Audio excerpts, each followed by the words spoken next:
Roads? Where we're going, we don't need roads.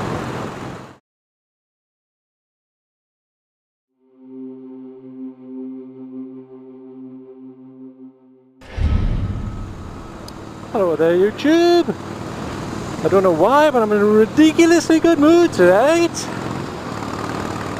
Thought I'd go out for a quick bimble. Got to run down to the post box, and I thought I'd take you all with us. So come along for the ride. Yahoo! Yeah, baby! Unfortunately, I've just noticed I need petrol, and you know what that means? That means I have to interact with the dreaded public, which means the SAD will kick in, and I shall panic! But hold fast, chaps. Let's keep that British stiff upper lip. Let's go in, let's tally ho! Let's do this thing. My God, I'm in a ridiculous mood tonight. Here's a chap, let's see if he nods. Oh no! That's put me in a better mood, oh my God! Holy shit, look at the speed. If there's any police around, I'll be done. Hold that, chap, thank you. Whoop. Hold it, this in the sports bike, you booger. Calm yourself down, chap. This is how I get when I panic. I get ridiculous, very stupid. I suppose it's better than being terrified, scared out of your wits that you actually have to talk to someone. My God, how will I ever survive? Oh, twitch from the back end. Run, Forrest, run!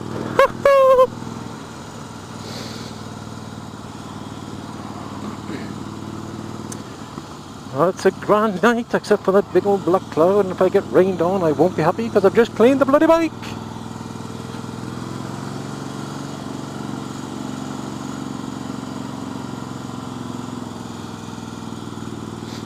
Welcome to the little town of Bournemouth, my humble abode, where I reside. By the way, chaps, I hope everybody's feeling good tonight. Thank you for joining me. Please comment. Please subscribe, like, share. Have sex on the settee, I don't care. I won't be able to see it. Well, unless you film it, that is. Woohoo!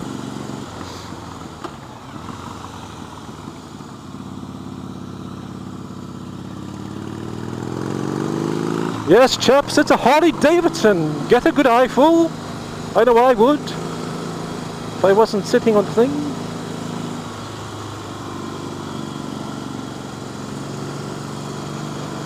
The petrol station draws ever clearer, ever closer even.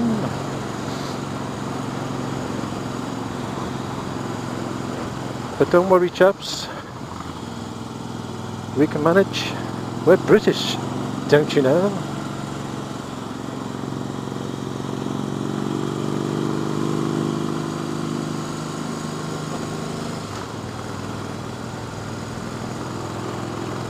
Sure, all these splendid people in all these wee houses love the sound of a Harley-Davidson at night, shattering their peace and quiet. And why wouldn't they? It's a glorious sound, don't you know?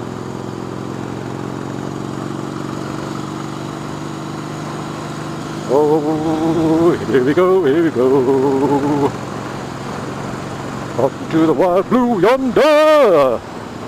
Riding off into the sunset. Why the hell are you braking, you stupid woman? Oh, now you decide to indicate. Well, thank you for that, you arsehole. Here we go. Petrol station inbound. Red 5, I'm going in. Cover my back, won't you, you good chap? If I don't bottle out and drive straight past like I often do. Probably run out of petrol on the way home and have to push this bugger for miles. Oh my god, I hope I brought my wallet or else I'm fucked. Let's see, let's see. Oh, it's quiet. Let's dive in, chaps, while it's quiet. Oh, you can't make a fool of yourself if there's no one there to see you, can you? Well, you can, it's just they won't see you.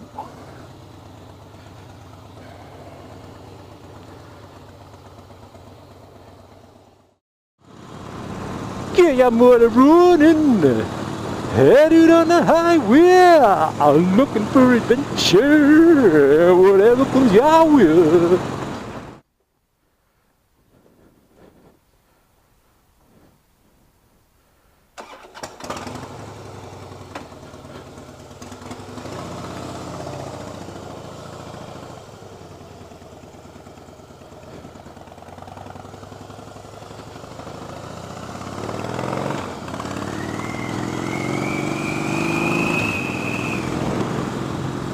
Well, chaps, I made it.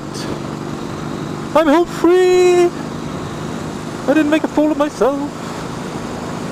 Actually, it's funny. I have to tell you. Best day of the day, what a bugger. But it terrifies the living crap out of me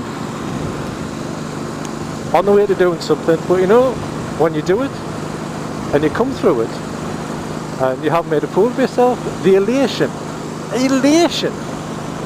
And I'm sure this sounds ridiculously stupid, but the elation that I get coming out the other side, victorious if you like, is ridiculous. It's an unparalleled feeling. Sex doesn't even come close. Well, except for sex with my wife, of course. Not that any of you buggers will ever have that. Keep your hands to yourselves. Hands in vehicles at all times. Chaps. My god, slow down, you fucking idiot. Anyway, have a full tank of petrol. Looks like the rain's going to stay off. So where shall we go, chaps? Where shall we go? What shall we talk about? There must be something to discuss in this wild world of ours. Actually, just the other day,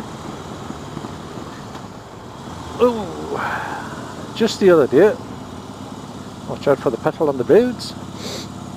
I remembered why I actually got into bikes. The very second that I got into bikes. And I was wondering, anybody out there who cares to indulge themselves, how did you get into bikes? Did it just dawn on you after years of riding them, or was there one specific moment where you thought, bugger me, that's exactly what I want? Well, for me, I was around 7, 8 years old. Turned up to school one day. Yes, I did actually go to school. And there was this huge, enormous, well, it was to me at the time because I was only a weird. Oh Jesus, look at this crap on the road. Fucking hell. There was this massive bike, this big red thing. I have no idea what it was. I was only a kid. Didn't really know what bikes were at the time. And I walked into school, saw this thing parked there, thought, my God, what the hell is that? I stood there transfixed for God knows how long. And found out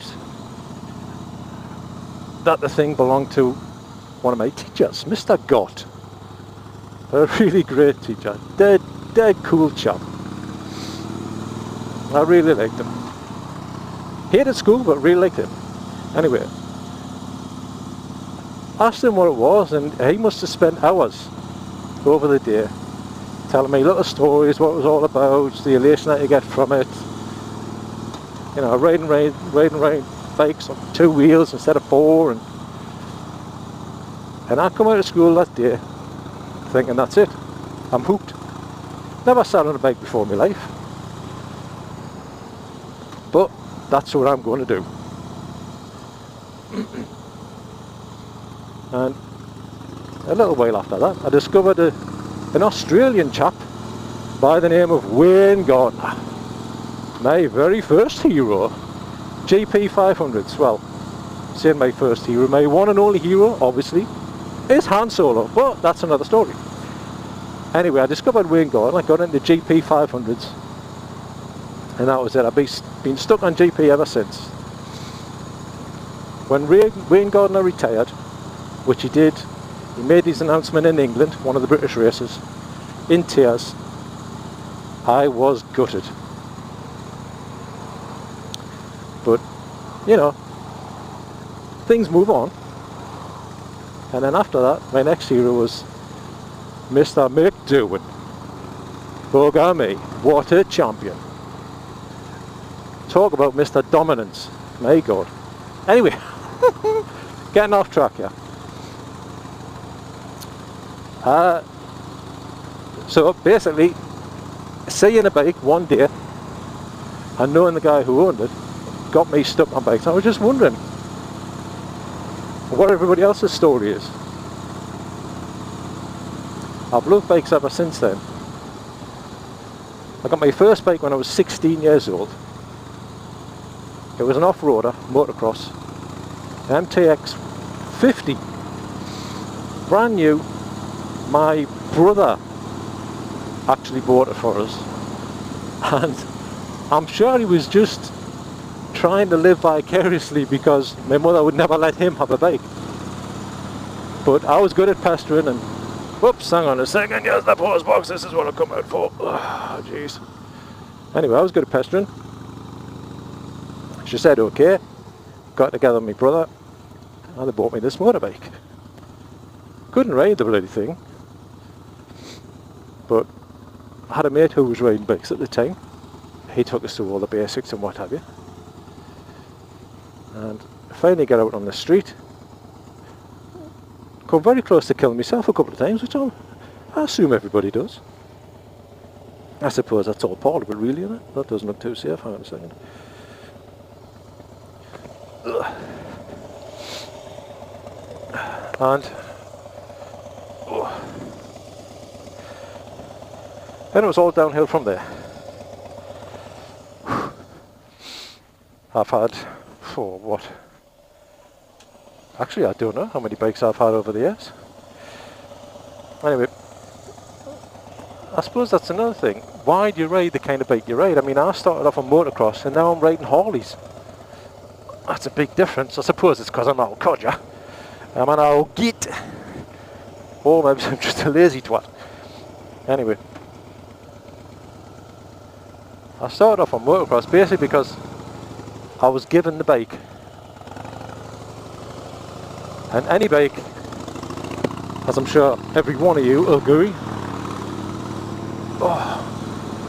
your first bike is always the greatest bike. I talked myself into thinking, motocross is where it's at.